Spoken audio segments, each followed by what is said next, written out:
وہ یہ ہے کہ کریم آقا صلی اللہ علیہ وسلم نے فرمایا من کثر سواد قوم فہو منہم،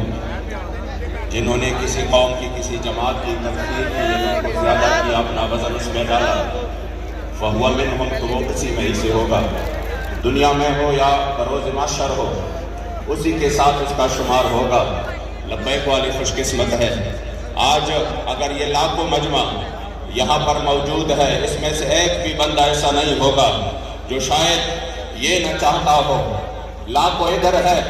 اور کروڑوں ان کے پشت پر ہے، اور سب کی ایک ہی خواہش ہے کہ جس طرح ہم نے دنیا میں حضور امیر المجاہدین کا ساتھ دیا، اسی طرح محشر میں بھی ہم حضور امیر المجاہدین کا ساتھ دیں۔ ورنہ آپ پورے پاکستان میں دیکھیے، جب کریم آقا نے فرمایا فہو منہم، تب تو بات ہی ختم ہو گئی۔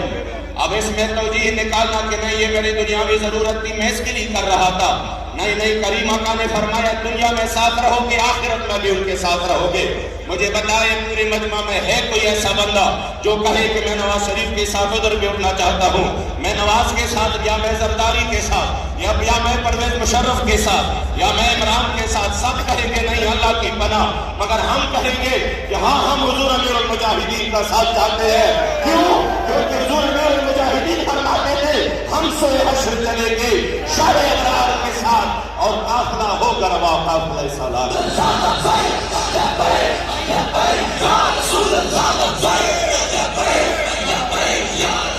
واللہ العظیم آج سب نے یہاں پر اپنی وفا کا اور تجدید عہد وفا کا اظہار کیا کہ ہم ہمارے منتخب امیر، ہمارے قائد محترم جناب حضرت حافظ سعد حسین صاحب کے ساتھ ہے، اور وہی محبت اور پیار، جذب اور خلوص۔ تو میں آج ایک بات کی وضاحت کروں کہ وہ تو ہمارے امیر ہے، اور امیر کی اطاعت تو واجب ہے۔ خدا کی قسم اگر حضور امیر المجاہدین کی پورے خاندان کی بات کی جائے، پورے امت مسلمہ، صرف امیر المجاہدین کے نہیں، آپ کے بیٹے اور ہمارے قائد کے نہیں، خدا کی قسم اس پورے خاندان کا پورے امت مسلمہ مقروض ہے اس وقت۔ آپ نے اکیلے قربانیاں نہیں دی، آپ نے تو پوری خاندان کو۔ آپ مجھے بتائیں نا، آج آپ کے برادر مکرم یہاں پر تشریف فرما ہے، حضرت امیر حسین صاحب، جتنے بھی اسیران ناموس رسالت ہے، سب سے زیادہ اگر تشدد ہوا ہے وہ اس شخصیت پر ہوا ہے۔ اور پھر ان کی جرم کیا تھی؟ وہ تو اخباروں میں بھی آیا، ٹی وی میں بھی آیا کہ جرم جج نے کہا کہ آپ کا کیا جرم ہے، اور جرم تو کوئی نہیں، لیکن آپ کا جرم، یہ جرم کافی ہے کہ آپ ان کے بھائی ہیں، آپ حضور امیر المجاہدین کے بھائی ہیں۔ تو جنہوں نے اپنا سب کچھ لٹایا، اپنا پورا خاندان، اپنا سب کچھ، آج ہم صرف ان کے فرد کے نہیں، پورے خاندان کی مقروض ہے۔ اور میں یہ بات کہہ دوں کہ آپ وہ شخصیت تھے، وہ قائد عظیمت تھے کہ آپ نے اپنے کردار سے یہ سب کچھ کر دکھایا۔ جب پوری دنیا میں صرف 2 منٹ میں یہ بات مختصر کر دوں، جب امریکہ نے حملہ کیا افغانستان پر اور 9/11 کا واقعہ ہوا اور مسلمانوں پر ہر طرف سے آگ اور خون کی بارش تھی، اسی وقت جب مسلمان کٹ مر رہے تھے، لاکھوں بچے ہمارے عراق میں شہید ہو چکے،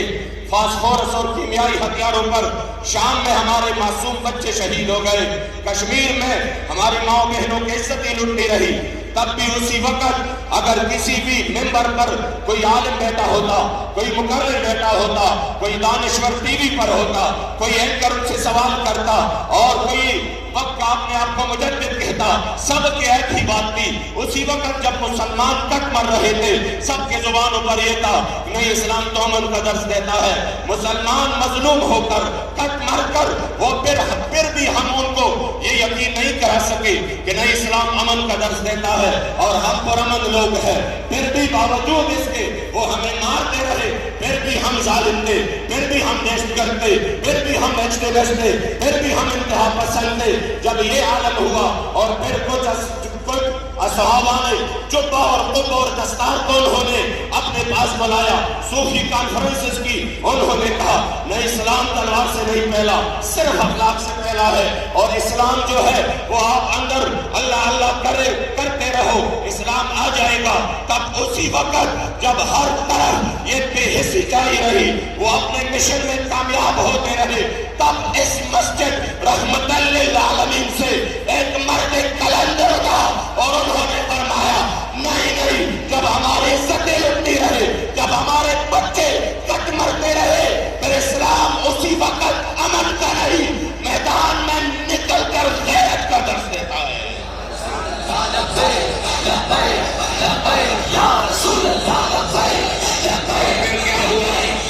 پھر پورے عالم نے دیکھا کہ اس مرد کلندر کی اس خلوص آواز میں، باکردار آواز میں اللہ کریم نے وہ طاقت بخشی کہ الحمدللہ آج یہ لاکھوں اور ان کے پیچھے کروڑوں لوگ حضور امیر المجاہدین کی آواز پر لبیک کہتے ہوئے میدان عمل میں یہ کہہ رہے ہیں کہ انشاءاللہ ہمارے خون کی آخر قطرے تک ہم حضور کی دین کے ساتھ۔